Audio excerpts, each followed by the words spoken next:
ग्राम विकास मंत्री राजेंद्र प्रसाद उर्फ मोती सिंह पहुंचे फिरोजाबाद। मीडिया से हुए रूबरू।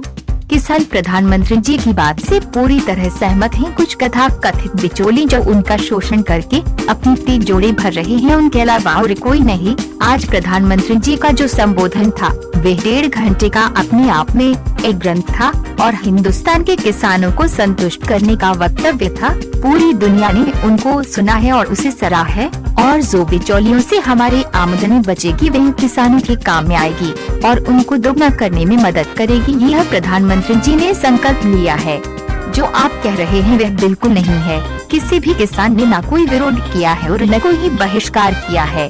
कोरोना की महामारी में सरकार ने हर संभव निपटने की कोशिश की। उस संकट को हम एक दिन में दूर नहीं कर सकते, लेकिन कोशिश कर रहे हैं। यहाँ स्मार्ट सिटी का सवाल है तो यहाँ के सांसद ने नगर विकास मंत्री से कहा था, और जो हमारे नगर के विधायक है, मेयर है, नगर विकास मंत्री ने ये सहमति जाहिर की, लेकिन किसी योजना बनाने में और कोई काम करने में समय लगता है।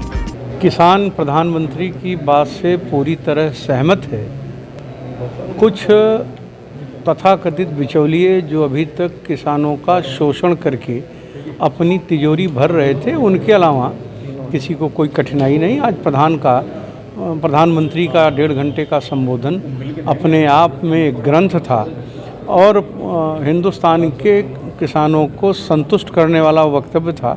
पूरी दुनिया ने उनको सुना है और पूरी दुनिया ने उनके इस वक्तव्य को सराहा है, उनके इस फार्मूले को सराहा है कि बिचौलियों को अलग करके, बिचौलियों से को अलग करने से जो धनराशि बचेगी वो हमारे किसान की आमदनी को दूना करने में मदद करेगी, जैसा प्रधानमंत्री जी ने संकल्प लिया है। नहीं, ये चीज़ तो लगातार सरकार कह रही है, लेकिन किसान क्यों नहीं सुन रहे? नहीं, कोई किसान, जहां आप खड़े हैं यहाँ किसी किसान का नाम हो जिसने न सुना हो, जिसने आज प्रधानमंत्री के संबोधन का बहिष्कार किया हो, कहीं किसी ने इस तरह का बयान दिया हो। इस तरह जनरल बात ये विपक्ष के लोग कह रहे हैं। किसान जो वास्तविक किसान हैं उनसे कोई मतलब इसका नहीं। चलिए, फिरोजाबाद को अभी सरकार ने स्मार्ट सिटी बनाने के लिए घोषणा की, करोड़ों रुपए भी आवंटित हुए। कभी आपने देखा है बजबजाती गंदगी, बिजली यहाँ मिलती नहीं है, सड़कें टूटी फूटी पड़ी हैं, हॉस्पिटल में कोई इंतजाम नहीं है, एक्सरे की मशीन खराब है। कैसे बनेगा शहर स्मार्ट सिटी? कोरोना की वैश्विक महामारी में प्रदेश की सरकार ने उससे निपटने की हर संभव कोशिश की है। बहुत बड़ा संकट था और उस संकट को हम एक दिन में दूर नहीं कर सकते थे, लेकिन कोशिश में, नियत में कोई कमी नहीं थी। स्मार्ट सिटी का जहाँ तक सवाल है, यहाँ के माननीय सांसद जादौन साहब ने भारत सरकार के नगर विकास मंत्री जी से अनुरोध किया था और यहाँ के जो हमारे शहर के माननीय विधायक हैं, हमारी मेयर हैं, इन सब ने विधानसभा में विधायक जी ने बहुत मजबूती से इस विषय को उठाया था और जिस पर नगर विकास मंत्री जी ने अपनी सहमति व्यक्त की और स्मार्ट सिटी घोषित हुआ है। कोई नई योजना लागू करने में और उसे पूरा करने में, तो उसकी कार्य योजना बनाने में थोड़ा समय लगता है। फिरोजाबाद एक सुंदर शहर है, शीशों के लिए मशहूर है। सुंदर शहर स्मार्ट सिटी के रूप में यहाँ की जनता के चरणों में समर्पित होगा, इसके लिए थोड़ा समय हम आपसे मांगते हैं। मेरा एक आखिरी क्वेश्चन है कि आगरा की तरह फिरोजाबाद में फर्जी हॉस्पिटल की बाढ़ आ गई है।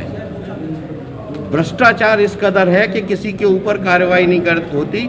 सीएमओ ने ऑर्डर किया है कि 12 हॉस्पिटल को तत्काल बंद कर दिया जाए। वर्ष 2016 से अभी तक किसी को हॉस्पिटल चलाने की अनुमति नहीं है नए को, लेकिन फिरोजाबाद में लगातार चल रहे हैं। मैं 17 तारीख को संभावना है यहाँ के जनप्रतिनिधियों की सहमति से, यहाँ के संगठन की सहमति से मुझे संभवतः 17 तारीख को फिर आने का सौभाग्य प्राप्त होगा। मैं कोशिश करूँगा कि उसके पहले इस विषय पर मैं जिलाधिकारी को निर्देश दे के सारे विवरण एकत्रित करा लूँ और जो 17 को आऊँ तो इस विषय की विशेषकर समीक्षा करूँ और कुछ जगहों पर औचक निरीक्षण करके उसे देखूं। सर, ये आरटीओ बार-बार विवादों में रह रहे हैं फिरोजाबाद के। कई बार विधायक जी ने भी पत्र लिख करके शासन को सूचित किया है, लेकिन अभी तक किसी भी प्रकार की कोई कार्रवाई नहीं की जा रही है। परिवहन मंत्री जी के ध्यान आकृष्ट करूंगा और कहूंगा उनसे कि इसकी वो गहन जांच करा लें।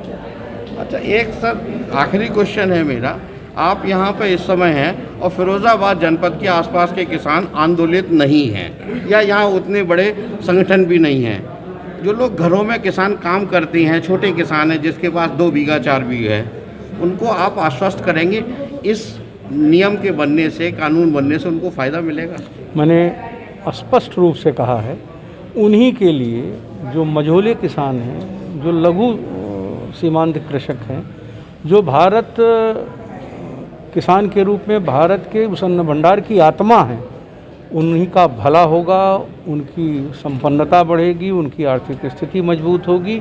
यह कानून उन्हीं के भले के लिए बना है और इस देश के किसान को कोई नुकसान न हो, इसके लिए बना है।